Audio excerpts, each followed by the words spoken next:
All right, are you ready to see what's inside? Yeah. Okay. It's a ballet bar.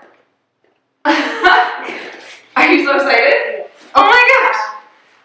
With the instruction manual. So let's get set up, and then you can do ballet here at home. Yeah. Okay.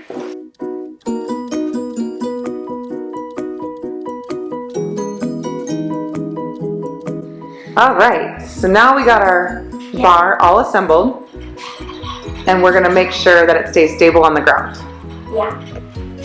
This one has suction cups down to the floor so it can stay in place. You hold it down, it's not even that heavy.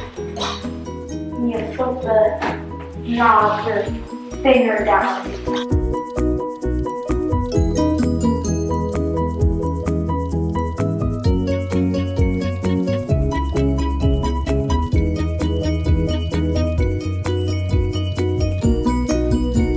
We are so excited to have this bar readily available for us, and just the fact that it can adjust to her height as she grows, and I can use it too. So